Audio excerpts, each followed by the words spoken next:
Now, through the miracles of modern technology, zany worldwide banner featuring Tom, Michelle, and Jim in an on-topic, off-topic free-for-all. Welcome to the Gun Talk After Show. All right, it's the After Show where we gather together to do, actually, probably people at this point have figured out we don't actually know what we're doing here.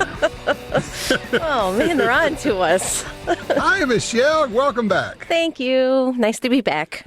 You need to scoot a little bit further away from Jim. He keeps reaching over and unplugging your headset so you can't hear us. That's What's right. the deal with that? I don't know.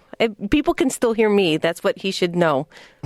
That's right. As long as we can hear you, that's all that matters, right? Yeah, what else would matter? Huh? Oh. Because it is all about her. She says, okay, enough about me. What do you think about me? Wow, that's new. I've never tried that one. But now you will. Right. Oh, my goodness. Well, let's see. Oh, we have several callers who have been very patient, so let's get to them right now. Chris is on line 3 out of Colwich, Kansas. Hey, Chris. How's it going, Tom? Excellent. Are you doing some reloading? I am. I think I called you maybe 2 or 3 weeks ago talking about the 45 Colt. I've kind of become obsessed with this round. I really like it.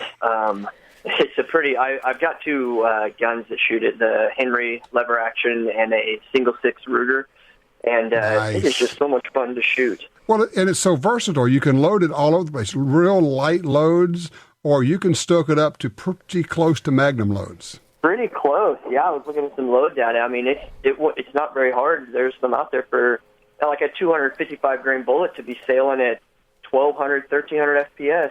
I mean, yeah, just be careful. Yeah, be careful because there are some loads out there that are set up for very stout guns, and you don't want to. You may not want to shoot those in the Henry, for instance. They might be okay in the Ruger and not in the Henry. So just be a little bit careful and watch the loads because it'll spell out in the load manuals which guns are for. Now, my question really is, I like my lead semi-wad cutter bullets. They're pretty cheap, and I shoot 200 grain. My question is this: can I use the same load data for 200 grain round nose lead bullet? If I don't Yes. in my load book, it doesn't have 200 grain lead round nose, but it has 200 grain lead semi-wad cutter. In my mind, there's not that much difference. There is enough difference to be aware of. But here's the thing. Yes, you can use the same load data as long as you are not working up toward the top end of the range of load. Because here's the thing. If you're in the low end or the middle of the range, it's fine. Even if there's a little bit of difference, you're okay. You've got some fudge factor. But if you're loading toward the top end, a round nose bullet is not going to generate the same pressures as a semi-wad cutter lead bullet. You have various factors going on here. You have the amount of bearing surface, how much is actually in contact with the barrel. You have the stickiness, if you will, I don't have a technical term for it, of lead versus copper jacketed. You have other things. And that's why they actually have different loads. But if you're going to be loading at the low end, you're not going to be trying to, these are practice loads or fun loads, then yeah, you can do that. But if you're going to be talking about cranking them up, then you want to stick very specifically to the loading data. And oh, by the way, one place that people really get into trouble is that includes using the exact same primers that they specify, because a different primer can give you a real spike in pressure. Yeah, I'm a new reloader too. I've only been doing it for a couple years now, and so I'm not even. I don't want to load close to the maximum at all. I just shoot for fun, So I'm not looking to try to get rounds that are smoking out of the barrel real fast. But so I think that's kind of what I wanted to hear. Honestly, is that as long as I kind of stuck with the same stuff and kept it, I keep it minimum or middle range, just a hair under the mid range. My Henry, when I'm, cycling, every now and then, it'll catch one of those semi-wad cutters funky, and it won't, I can't, I don't feel comfortable doing some, fast, John Wayne shooting with my rifle. Because I don't want to jam my rifle up, because the lead semi-wad cutters, they kind of get a little bit sticky in there. But I figured the lead round nose might be a little better. I don't know. Right. If that's... Yeah, probably so. And you could experiment with them. But my whole thing is this. Look, a 45 Colt is an old cartridge. If you want a Magnum, then get a Magnum. Get a 44 Magnum. But, yes, you can load 45 Colt up pretty stout, but just be careful and really please do follow the load data exactly. And the manufacturers, the people who publish load manuals, they put a lot of effort into those. And so when they have a different load they specify for a semi-wad cutter or lead bullet or for a copper jacketed bullet, there's a reason for that. So I think you're on track here, Chris, so good luck with that. I appreciate the call. Matthew's in Metairie, Louisiana. Hello, Matthew. How you doing? I'm doing good. Good. This Trump voting kit, is this the greatest bourbon ever it comes with? The question is, how good does the bourbon have to be to get you to vote for Trump? Against Hillary Clinton, is Beelzebub in the nomination running? I'm considering that. Anybody, exactly. ABC, man, anybody but Clinton. That's where we are. Yeah, I jumped off the Trump train when I heard him talking about the great deals he could make with Harry Reid and Nancy Pelosi and Chuck Schumer. I was like, okay, I got an issue with this. And then just this weekend, I started hearing stuff about this Trump University. I'm taking the cruise boat. Yeah, I'm a cruise guy at this point. And having said that, just as I said before, the whole deal is, even if I think Trump is not good, he's not going to be as bad as Hillary. So it's only going to be a few weeks, and we're going to know what we're up against here. We'll have the whole thing figured out probably, honestly, in 3 weeks, unless the Republican Party loses its mind and throws it into an open convention. And now it's dogs and cats living together. It's going to be something crazy. So we'll see. It will be fun to some extent, and it will be frustrating greatly, but here's where we are. Look, I appreciate the call there, Matthew. Do you guys even watch this foolishness? Well, I think you have to, just so you know what's going on. And then I think you have to so you know what they're saying and how to voice your opinion. Yeah, I know how to voice my opinion. I'm just not allowed to do it on the radio. Well, you could once. Yeah, that's true. Did you hear about Tom's last show? I mean, no, really, the last show. Yeah. Oh, my goodness. Ay, what a mess this thing is.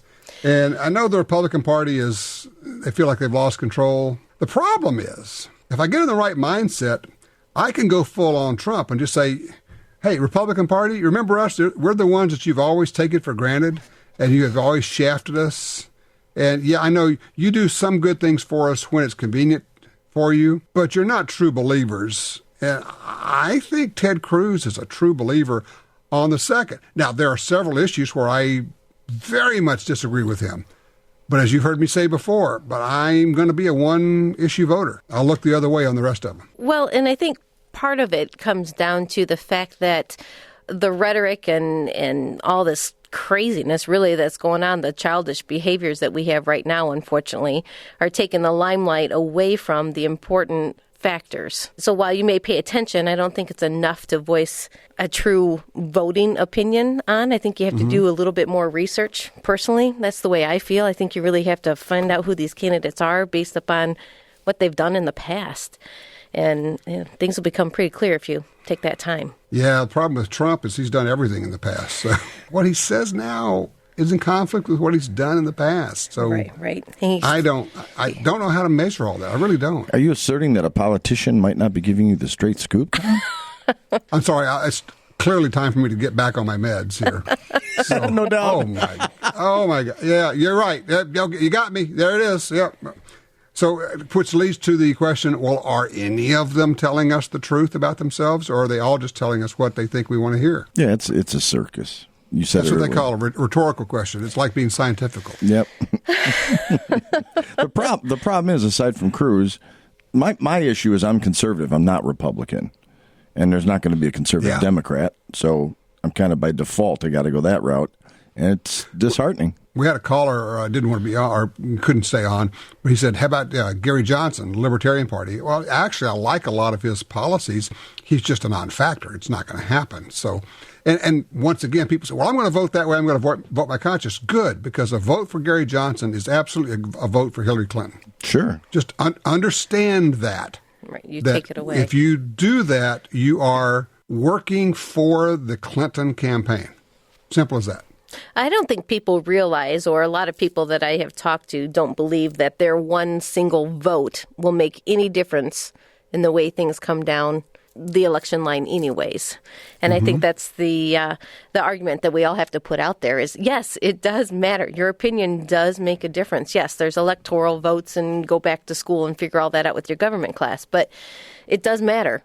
And like you said, if you don't vote it in the right direction, it goes against the way that you would want it to be. Right. Have you guys ever done the thing in an auditorium or a stadium or even a church where they turn out all the lights and they light one candle, and then they pass it along and keep lighting candles, and people keep lighting candles, and before you know it, the whole place is lit up with light from people holding candles? No, our fire marshal doesn't have a sense of humor. We can't do that.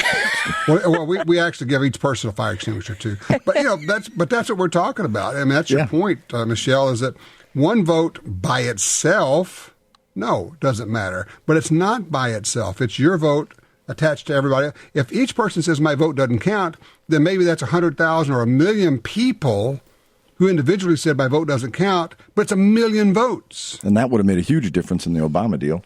Yeah. I mean, it made all the difference. Yep. So, yeah, you have to say, okay, my vote is important. The other thing is this, and I'm not sure how to trip the switch on people, but it is this. It's about you. It's not about them. It's about who are you? What is your role in our country?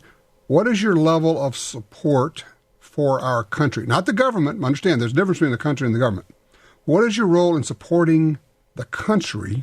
Would you not take the effort, take the time to go vote? As I said before, people have bled to death in jungles and deserts, on mountains, so that you can go vote. How could you disrespect them that much to not go vote? And that's where I've started working on people individually and just saying, I'm sorry, you don't have that option. I'm sorry, you are not that callous, and you are not that mean, and you are not that unpatriotic. I know you better than this. I know that you are not that selfish that you're going to say, it's just inconvenient and I'm not going to vote. No, I know that's not you. I shame them into it. Simple as that. Well, and along those lines, I think you forfeit your right to bitch. If you don't vote, I don't want to hear you 6 months after the thing. Oh, God, how did he get in? That guy's an idiot. That girl's an idiot. Well, who'd you vote for? Well, I didn't, because one vote doesn't matter, and voter fraud. And well, then shut up. Yeah, I'm with you, man. Oh, holy cow. Tell you what, let's take a quick break here. We'll come back and just flesh this out just a little bit. We'll be right back with more After Show.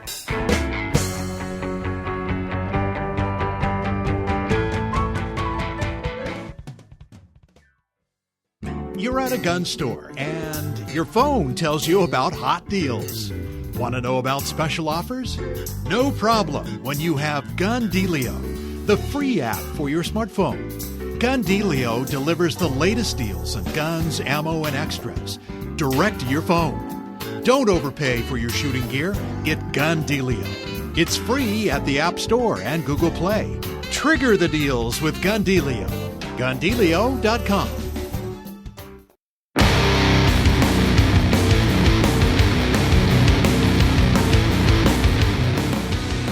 All right, we're back now, and Michelle is... All right, you can come back. You don't have to choke Jim anymore. It's all right. It's all right. That was my own blood pressure getting worked up there. I understand. I mean, I get it. We all want to choke Jim, but you know, you got to share. Don't do it all for yourself. Come on. Hell, I want to choke myself sometimes. There may be help for you, but it's not here. So, well, we had one caller. What would you say? People just they want to share their lives or something, unburden. And sometimes they just kind of go off. It's like, yeah, just go ahead and talk. It's all right. It's fine. Just do it. It's not what you told us you were going to talk about, but sure, we have all day. Michelle, you have to be sitting over thinking, that's not what he said he wanted to talk about. Oh, yeah. I look at Jim. I'm like, no. Where'd that come from? He didn't say anything like that. I mean, and I can just tell. I'm thinking Michelle would reach through the phone and grab this guy right now. No, that's not what you said. Oh well. Well, I'm nicer than that, but you are, and therein lies the problem. Oh God. But people do like to call. What was it? We had somebody call Jim when Michelle wasn't here, and you did. Tom. Did you tell her about this call? He's no longer called Tom. He is now not Michelle. Right. That's right. He didn't want to go to air. He just wanted to talk to you. Yeah. Guy calls in. He says, "Oh, Michelle's not working today. Okay, thanks." And hung up. I love you. Fan club. Well, thanks a lot. We're like chopped liver over here. Evidently. Good grief. Chopped second fiddle liver or something or other. Isn't that the truth? Good gravy. Oh. All right, Michelle, you were right. You're right. You told me so. You can say I told you so. We went out and shot the 327. Oh. Yeah. Oh, baby. I was talking with somebody that wanted to get on air with you, and I turned around and I said to Jim, I'm like, what did he say? I want to hear it. Because I missed part of it. But he gave me the feedback on it. All right, yeah, we took it to the range. We had 4 different loads for it.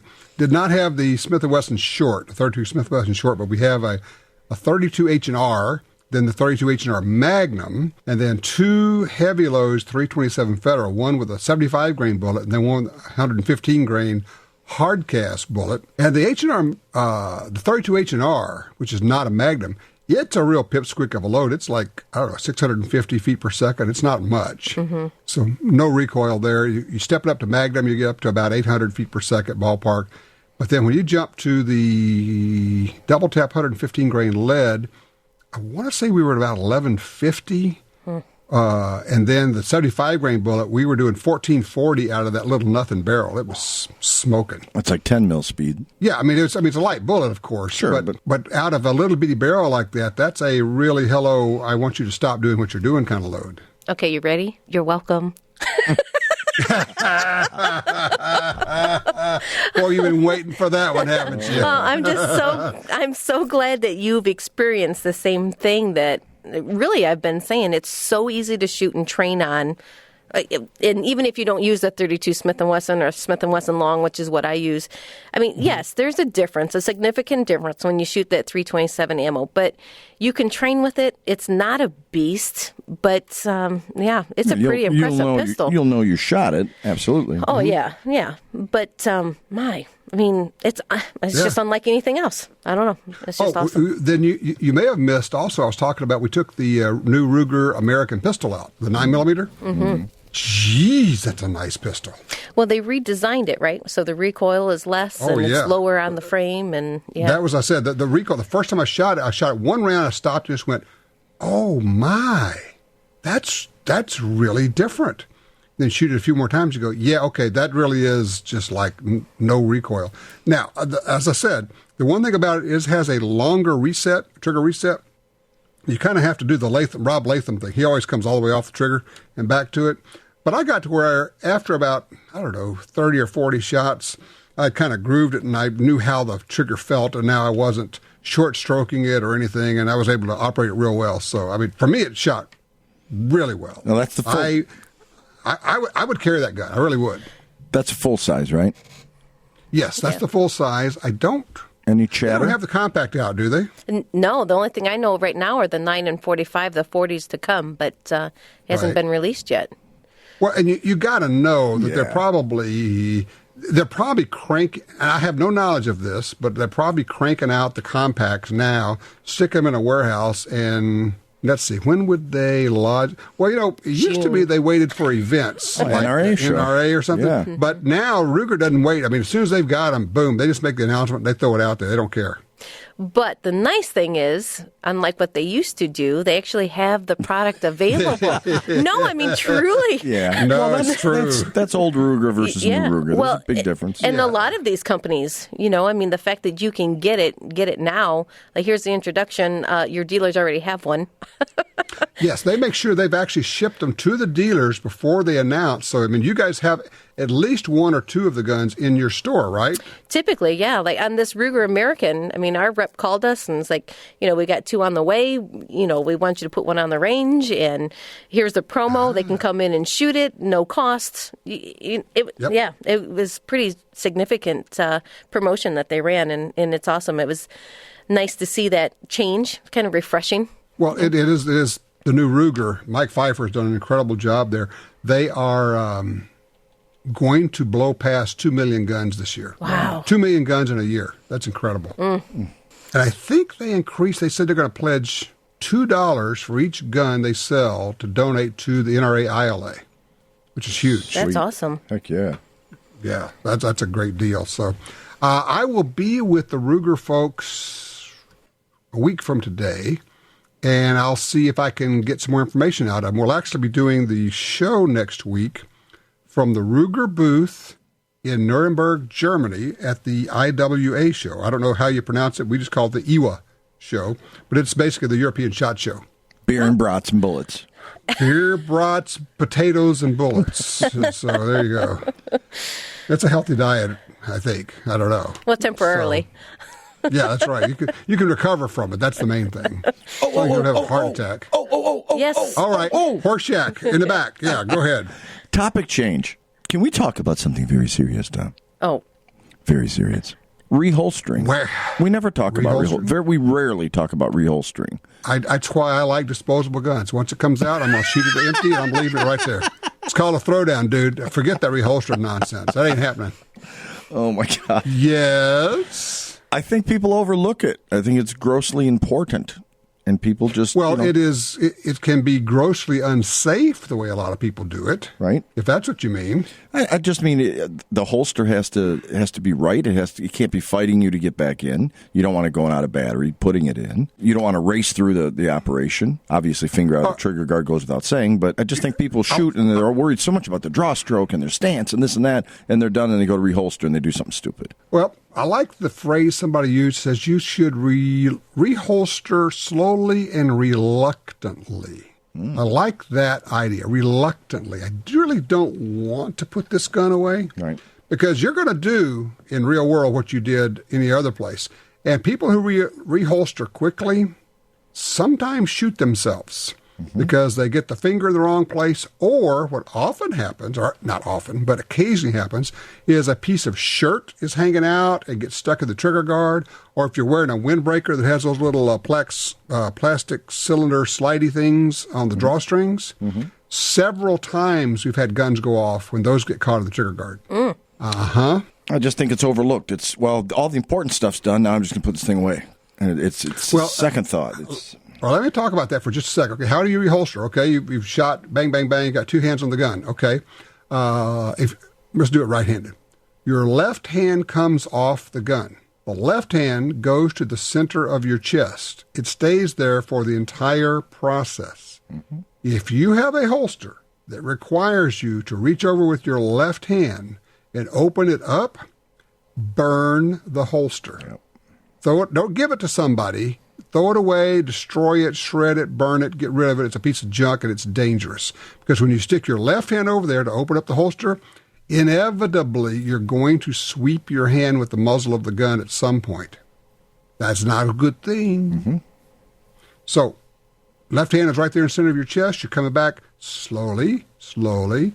And even if you don't quite get the muzzle in the holster, take your time. Just get there. It's okay to look down at your holster and get it right. You don't want to have to do that all the time, but if you're having any problem, check the shirt. Make sure nothing's in the way. Then ease it down with your finger straight, sliding down on the outside of the holster. If you encounter the slightest bit of resistance, stop. Because the resistance could be something stuck in the trigger guard. And bullets that go into your leg at that point are bad. You know, you've seen the videos. I'm sure you guys have. The guy, people using Serpa holsters or reholstering or whatever who shot themselves. There's several YouTube videos out there. to me now, I'm just saying, to me, it looks to me like that hurts. Well, and you don't want the bragging right, hey, I shot the guy that shot me, when it's one and the same. Gosh. Wait, what? I thought you said we wanted to go someplace serious. I just see it all the time. It drives me nuts. Yeah. Just jamming it in their holster. You see the slide come back. You're not in battery. It's like, come on. Well, really? and as easy as it sounds, like what you just went over, Tom, that scenario, mix that with adrenaline. Yes. Mix that with trying to get away from the scene or whatever the situation leads you to. Once you start adding 1, 2, 3 things with adrenaline, it all goes out the window. So as easy as it is now in the mirror, it's hard when you're... Make it habit, yeah. Yep. Well, when we're drawing and practicing shooting and all, we come out... I learned this from Greg and Destin at Vata Group, and I had not picked it up from other people, but they do an interesting thing that I thought, that's pretty smart. And these are like real gunfighter guys, not they're the real deal. They are real quick to get the gun out. And then it's out, and it's on target, and then they don't shoot. Even if they're planning on shooting. It's like, real fast draw, bang. Just a little hesitation, and then you're shooting. Now, if the guy was up real close and you had to shoot him, you do what you have to do. But the other thing I found them and other people who teach this, who've been there, done that, do, after they shoot, and it's important to practice this at the range, because you will do in real world what you've done at the range, is after you shoot, you stop, finger straight, look to the right over your shoulder, look to the left over your shoulder, not just like a head movement, but you're actually looking. What's going on back there? Is there somebody running up behind me here? And then you take a really deep breath and exhale, that cleansing breath, as we used to say in Lamaze class a million years ago. Let the tension out, slow it down. There's really no hurry to put the gun back in the holster, because if you had to get it out because something was happening really badly, it might not be over. There are no awards or medals given out for speed holstering. I like the term, though. You like speed holstering? Speed holstering, yeah. Yeah, that's right. It's kind of like speed buggy. It's not exactly the same thing. Well, kind of, sort of. And I guess the other thing kind of along those lines is situational awareness, is what you're talking about, but taking into account who is your witness should something go on, who is standing around. So if you're spending all your time worrying about getting out of the alley or getting your gun back in the holster, I mean, you don't necessarily want to be running down the street with your gun. I understand that. But take into account, take a look around, be aware of who a witness would be in that situation, because you're going to make a phone call right away. Right. You're going to be the person to make the phone call. Right. The other thing is, if you had just had to shoot, even if the bad guy runs away, or if the bad guy flopped down, he's laying there, nothing says he's going to stay where he is. He could get back up. He could shoot from that position on the ground. Do you really want to be tucking that gun away? You don't know if the fight's over yet. There's no penalty for leaving the gun out for 60 seconds, a full minute, while you assess, while you kind of backpedal, get yourself back cover, get behind a car, get back there, assess, make sure nothing else is happening. Okay, now. Get a cup of coffee. That's right, I'd like a double espresso, no phone. Just to match the adrenaline and shaking. That's right. And besides, it would take me long enough to order at Starbucks. I'd just be over by that point. I don't understand. I want a cup of coffee. And they'd look at me like, what? I just want a cup of coffee. I don't know Venti. I don't know all that. I want a cup of coffee. Give me a cup of yeah, well, okay. Yeah, I'll trade you this box of ammo for coffee. It's about the same price. That's right. But if you go in there with your gun out, you'll get the cup of coffee. Let me tell you. Right away. Gosh, yeah. There you go. So, no, don't do that, please. Okay. I guess the other thing that kind of, comes to point with it too, Jim, is what kind of holster are you using? People want to do pocket carry, and I get it. It's easy. Easier maybe. They make great holsters for that, but they're not easiest to get the gun back into for reholstering. You really can't reholster in a pocket holster. You got to take the pocket holster out of your pocket, right. Yep. Slip the gun into the sleeve, and put it back in. And you don't want to be doing that in a hurry. Right. You got to take your time, and you're amped up beyond belief. Honestly, at that point, probably, if you're just going to call the police and wait for them, I would stick it in a pocket, a back pocket. I would put it on the ground and stand on it. I would not be monkey motioning around with a sleeve and a pocket and everything else. Right. I'm sure an officer would much rather see it holstered or on the ground than... Right. Well, you better have both your hands in the air open when they show up. Mm-hmm. See, people don't think of that. They don't realize there's shots fired. The cop doesn't know who's who when he arrives. He has to assess. Yeah, and don't be offended when the police officer comes and points a gun at you and puts handcuffs on you. Yep. Because they're going to try to figure out, okay, who did what here? All I know is I got a body over there and I got a guy with a gun. Mm-hmm.